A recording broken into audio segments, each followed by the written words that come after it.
জিনিসটা যেটা হইলো, আমরা এতদিন পর্যন্ত আমার আন্ডারস্ট্যান্ডিং ছিল যে জামায়াতে ইসলামীর একটা আন্ডারস্ট্যান্ডিং হইলো যে যদি এখন ভোট হয় তাহলে জামায়াতে ইসলামী হয়তো পাওয়ারে আসবে না, পাওয়ারে আসবে হচ্ছে বিএনপি।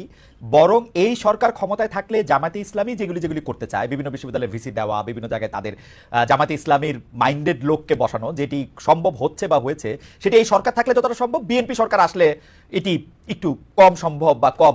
এই জায়গা থেকে কি এই সরকারের প্রতি এক ধরনের সহানুভূতি, এক ধরনের সমর্থন ছিল, এরকম অনেকে মনে করতেছেন? কিন্তু আমার মত না, আমি সবগুলি মতকে একসাথে এটা বললাম যে জামাত ইসলামী তো এখনই যতটা পাওয়ারে আসে, অন্য একটা দল যদি পাওয়ারে আসে তাহলে তো জামাত ইসলামী এতটা পাওয়ারফুল থাকবে না। আপনি জামাত ইসলামীকে কোথায় পাওয়ারে দেখলেন? আমি তো এত দেখি না।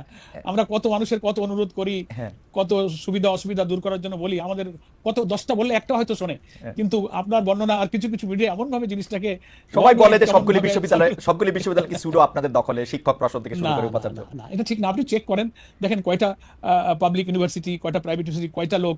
আমি তো দেখি না যে আমার দলীয় কোনো একটা লোক কোনো বিসি হয়ে আছে। আচ্ছা। মানে একটা লোক একটু ভালো হলে, সৎ হলে, মুখে একটু দাড়ি হলে, একটু নামাজি হলে বলে আরে এই লোকটা জামাতের লোক। এটা একটা আলোচনা। আমি আপনাকে খালি দিয়ে একটা উদাহরণ দিই। হ্যাঁ, আমার ডিসি একবার হ্যাঁ, খুলনা, আমি তখন হ্যাঁ, মোস্ট প্রবাবলি এমপি ছিলাম। তো কিছু ঠিকাদার কন্ট্রাক্টররা নানান ভাবে, ওরা তো আনডিউ প্রিভিলেজ চায়, হুম, তার কাছে গিয়ে কিছু তাদের বিল টিল আনার জন্য গিয়েছে।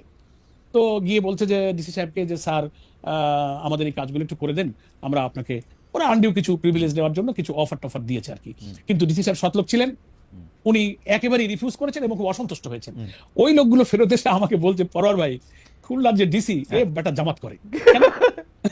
মানে আমরা একটু কিছু টাকা দিতে চাইলাম, টাকা নিতে চাইলো না। অথচ ডিসি সাহেবকে আমি চিনতাম। কখনোই সে কোনো দলীয় কোনো কিছু লোক না, আমাদের কোনো দলীয় লোক না, একটা ভদ্রলোক, একটা অনেস্ট পার্সন। ওকে। তো এই জন্য খালিদ ভাই, এটা একটা পারসেপশন হয়েছে যে লোকটা একটু নামাজি হলে, সৎ হলে, মিথ্যা না বললে, চলাফেরা যদি একটু পরিচ্ছন্ন পরিশুদ্ধ মনে হয়, বলে ও জামাত হয়ে গেছে। এটা থেকে কিছু তো লোক থাকে, আচ্ছা। কথা একটু পাইলে বলে এমনি তো আহ, নাচুনে বুড়ি, তারপরে আবার ঢোলের বাড়ি, তো আচ্ছা, ঢোলের বাড়ি দিলে বুড়ি আবার নাচে।